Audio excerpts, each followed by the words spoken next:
السلام علیکم ناظرین، عوامی تناظر کے نئے ولاگ کے ساتھ میں ہوں خالد بھٹی۔ آج کے اس ولاگ میں ہم بات کریں گے کہ بلوچستان میں جو ٹرین جو ہے اس کے ہائی جیک ہوئی، ٹرین پہ قبضہ کیا بلوچستان لبریشن آرمی کے جو دہشت گرد تھے انہوں نے، اور جو مسلح ان کے جنگجو تھے انہوں نے، اور اس کے بعد پھر وہ خبر جو ہے وہ نہ صرف قومی میڈیا پہ بلکہ عالمی میڈیا پہ بھی جو ہے وہ کئی روز تک چھائی رہی، اس کے اوپر تبصرے ہوتے رہے۔ اور بلوچستان کے اندر جو صورتحال ہے، جو بلوچستان کی کے اندر جو ڈیولپمنٹس ہو رہی ہیں، ایک دفعہ پھر ان کے اوپر جو ہے وہ نظر کچھ دن تک مرکوز رہی۔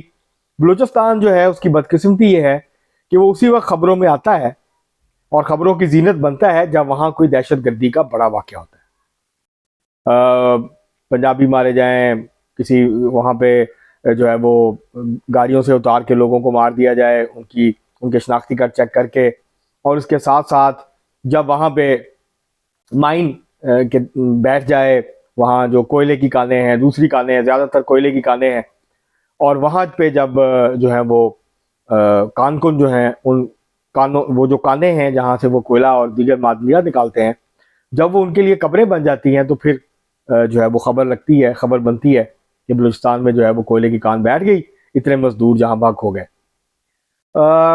مثبت خبریں یا پازیٹیو خبریں وہ کم ہی آتی ہیں بلوچستان سے، اور میڈیا کا اتنا جو ہے وہ فوکس بھی بلوچستان کے اوپر نہیں ہے۔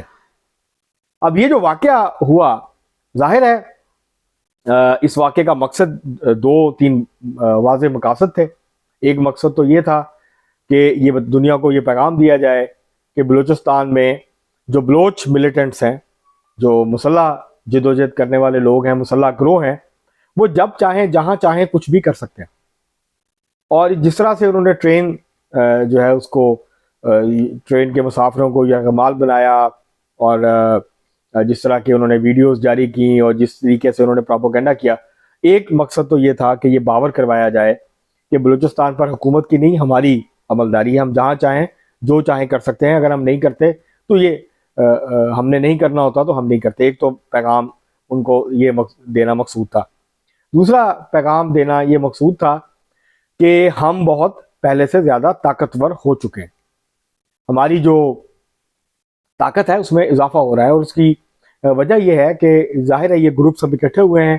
ایک طرف تو ان کا ٹی ٹی پی جو ہے وہ تحریک طالبان پاکستان کالعدم کے ساتھ ان کا اشتراک ہے، اور دوسرا یہ جو گروپس مختلف گروپس تھے بلوچستان کے اندر جو مسلح لڑائی میں اور مسلح جو ہے وہ جدوجہد کر رہے تھے، تو وہ جو ہے اکٹھے ہوئے، اور اکٹھے ہونے کے بعد اب انہوں نے اپنی جو کاروائیاں ہیں اس کے اندر وہ تیزی لے کے آئے ہیں۔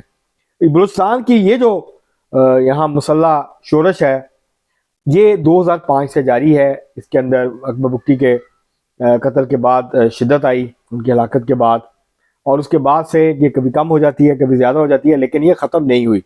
اس سے پہلے 1948 ہو، 1960 کی دہائی ہو، 1970 کی دہائی ہو، تو بلوچستان میں جب بھی مسلح جدوجہد ہوئی تو چند سالوں کے بعد وہاں پر یا تو حکومت نے مذاکرات کیے اور بات چیت کر کے اس مسئلے کو ٹھنڈا کیا، یا وہ مسئلہ جو تھا وہ کسی ایک قبیلے کا یا دو قبیلوں کا تھا، وہ قبائل کی لڑائی تھی ریاست کے ساتھ، اور آہستہ آہستہ ریاست نے ان کو کچھ مراد دی، کچھ جبر کیا، اور ان معاملات کو طے کر لیا یا حل کر لیا کسی حد تک۔ مثلا جو شہید بھٹو کے دور میں انسرجنسی ہوئی تھی، مسلح جدوجہد ہوئی تھی، وہ بلوچ پہاڑوں پہ چڑھ گئے تھے، تو اس وقت جب ضیاء الحق صاحب تشریف لائے، جنرل ضیاء الحق صاحب، انہوں نے اپنی جو ہے وہ فوجی عامریت قائم کی، تو انہوں نے عام معافی کا اعلان کر دیا۔ جو باہر بیٹھے ہوئے بلوچ لیڈرز تھے، جو افغانستان میں تھے، کچھ روس میں تھے، ان کو واپس بلایا گیا، اپنا جہاز بھیج کے کچھ کو تو واپس بلایا جو بڑے لیڈرز تھے، اور اس کے بعد وہ انسرجنسی ختم ہو گئی۔ لیکن یہ انسرجنسی جو ہے یہ ختم نہیں ہو رہی۔ اب مسئلہ یہ ہے، یہ ایک تو یہ ایشو ہے کہ وہ یہ بتانا چاہتے ہیں کہ اب ہم پہلے سے زیادہ مضبوط ہیں، طاقتور ہیں۔ تیسرا پیغام وہ یہ دینا ان کی طرف سے مقصود تھا کہ ہم جو ہے وہ کسی بھی چیز کو ٹارگٹ کر سکتے ہیں، اور یہ جو چین اور پاکستان مل کے یہاں پہ گوادر کو ڈیولپ کرنا چاہتے ہیں یا بلوچستان میں معدنیات، تو وہ تمام ان غیر ملکی سرمایہ داروں کو ایک طرح سے پیغام دیا گیا کہ بلوچستان محفوظ نہیں ہے، آپ کا سرمایہ یہاں محفوظ نہیں ہے۔ تو یہ تین بڑے واضح پیغام جو ہیں وہ دینے مقصود تھے جو کہ ان کی طرف سے دیے گئے. اب اس کا امپیکٹ ہوا، ظاہر ہے وہ فوج کے سامنے نہیں ٹھہر سکتے تھے، لہذا جو ہے وہ یرغمالی جو ہیں وہ رہا کروا لیے گئے، فوجی آپریشن ہوا. اور یہ ظاہر ہے جب بھی مسلح گروہ جو ہیں جب انفرادی دہشت گردی کے ذریعے عام لوگوں کو نشانہ بناتے ہیں، اور جس طرح سے یہ واقعہ تھا، یہ تو بڑا واقعہ تھا، ایک پوری ٹرین جو ہے 400-450 لوگ جو ہیں ان کو یرغمال بنایا گیا، تو ظاہر ہے وہ اتنی بڑی خبر تھی، اتنی بڑے اسکیل کی یہ کارروائی تھی، لیکن جوابی کارروائی ہوئی تو وہ نہیں ظاہر ہے پھر وہ ٹھہر سکے. اب مختلف یہ جو جب وہ دو ملکوں کی فوج لڑ رہی ہو آپس میں، یا کہیں پر خانہ جنگی ہو، یا کہیں پہ مسلح شورش ہو اور کچھ لوگ جو ہیں وہ ہتھیار اٹھا کے لڑ رہے ہوں، تو پراپوگنڈا ہوتا ہے اور دونوں طرف سے ہوتا ہے، ایک طرف سے نہیں ہوتا. آپ کسی ایک سائڈ کو یہ نہیں کہہ سکتے یہ مکمل طور پہ درست ہے، دوسرے مکمل طور پہ غلط ہے. تو بہرحال ایک ہوا. اب اس بات کے امکانات ہیں کہ یہ جو حملہ ہوا ہے اور جو یہ جتنی بڑی شدت کا یہ حملہ تھا، اس کے بعد اب ریاست کی طرف سے جو کاروائی ہے، جوابی کاروائی ہے، اس کے اندر شدت آئے گی اور بڑے پیمانے پہ جو ہے وہ آپریشنز ہو سکتے ہیں بلوچستان میں. یہ تو اس کا امیڈیٹ جو ہے وہ امپیکٹ آئے گا. دوسرا جو معاملہ ہے وہ یہ ہے کہ بلوچستان کے اندر 2-3 چیزیں ایسی ہیں، ڈیولپمنٹس ہیں جن کو دیکھنا بڑا ضروری ہے.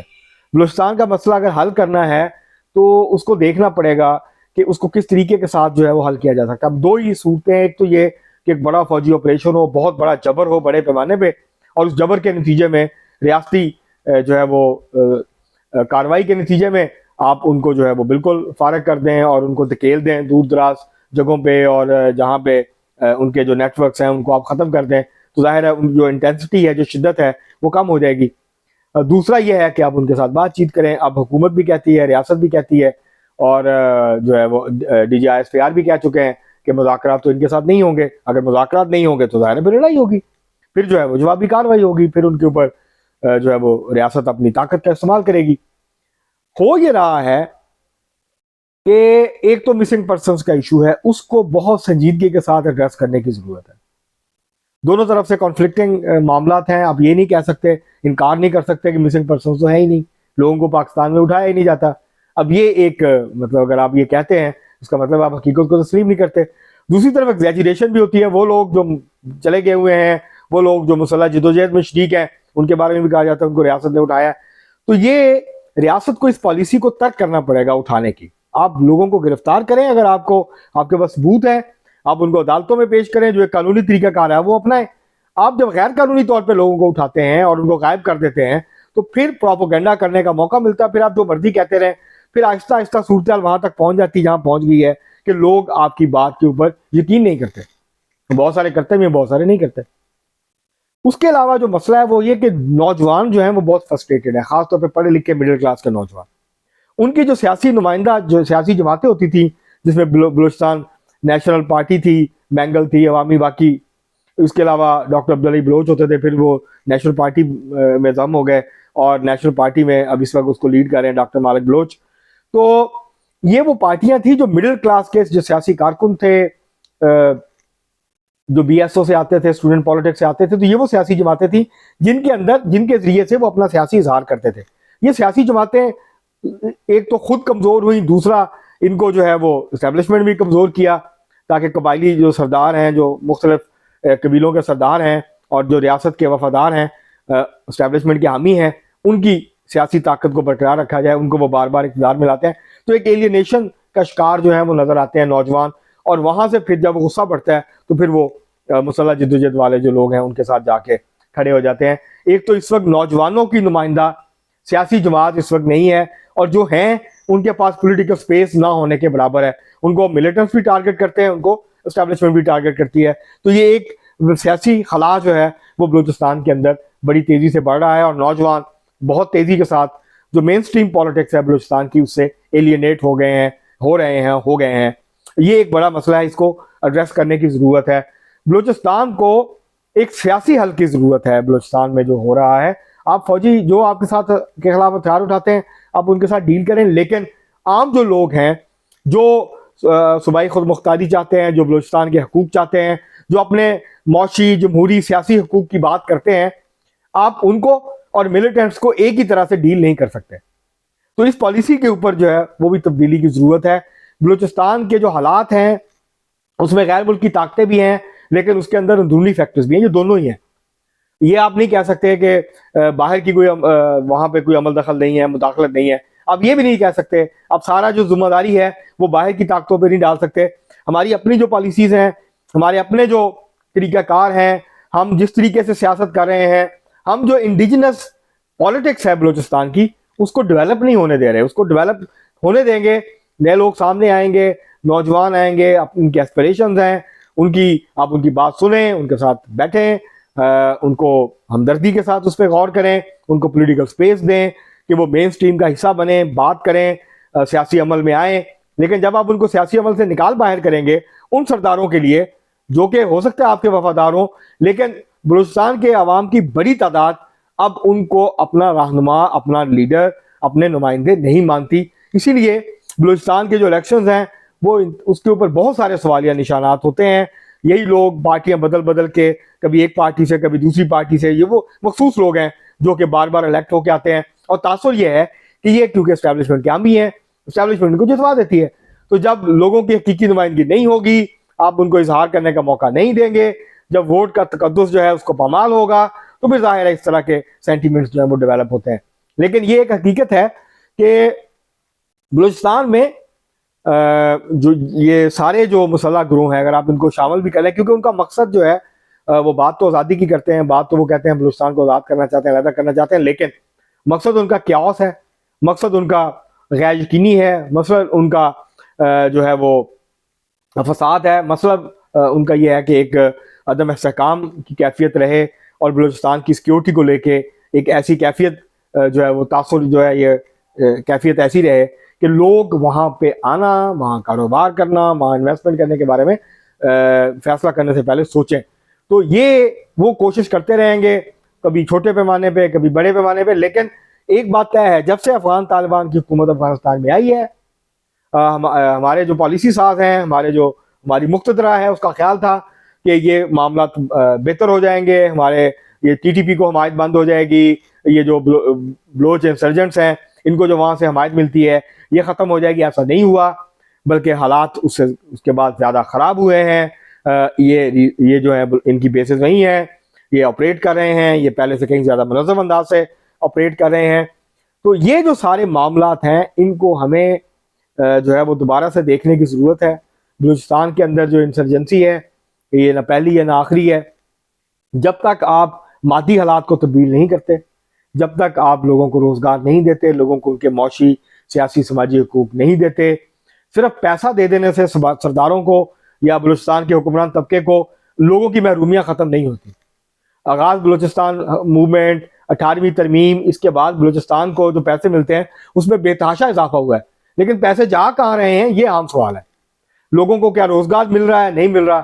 کیا وہاں انڈسٹری لگ رہی ہے؟ نہیں لگ رہی. کیا وہاں پہ صورتحال ایجوکیشن کی، ہیلتھ کی، باقی بہتر ہو رہی ہے؟ نہیں ہو رہی. تو جب یہ سارا کچھ نہیں ہوگا تو لوگوں کے اندر غصہ ہوگا، لوگوں کے اندر ظاہر ہے پھر اسی قسم کے جذبات جو ہیں وہ بھڑکیں گے، اور وہیں سے لوگ پھر جو ہے وہ کہتے ہیں کہ جب تک آپ پاکستان کا حصہ رہیں گے یہاں کچھ نہیں ہوگا. اس لیے وہ کہتے ہیں کہ جب تک ہم آزاد نہیں ہوں گے، علیحدہ نہیں ہوں گے، اپنا علیحدہ جو ہے وہ نہیں کریں گے تو ہمیں نہیں ملے گا. اگر آپ علیحدہ بھی ہو جائیں اسی سوشو اکنامک سسٹم کے تحت تو عام لوگوں کی زندگی پھر بھی نہیں بدلے گی، اور وہ اسی طرح پستے رہیں گے، وہ اسی طرح محروم رہیں گے، محکوم رہیں گے. تو اصل مسئلہ یہ ہے کہ جو سوشو اکنامک سچویشن ہے، کنڈیشنز ہیں بلوچستان کی، اس کو تبدیل کیا جائے. بلوچستان کے حوالے سے جو احساس محرومی ہے اس کو ختم کرنے کے لیے سنجیدہ اور بڑے اور فوری اقدامات کیے جائیں، تاکہ ان کو یہ نہ لگے کہ جہاں جو ڈیولپمنٹ ہو رہی ہے اس کا فائدہ، اس کے بینیفیشری ہم نہیں ہیں، اس کا فائدہ ہمیں نہیں ہو رہا، اس کا فائدہ کوئی اور لوگ اٹھا رہے ہیں. اس تاثر کو ختم کرنے کی ضرورت ہے. اور یہ صرف تاثر نہیں ہے، اس میں بہت ساری جو ہے وہ حقائق بھی ہیں، حقیقت بھی ہے. تو یہ جو ساری چیزیں ہیں یہ مل جل کے بلوچستان کی جو کیفیت ہے یہ اس کو جو ہے وہ یہاں تک لے آئے ہیں.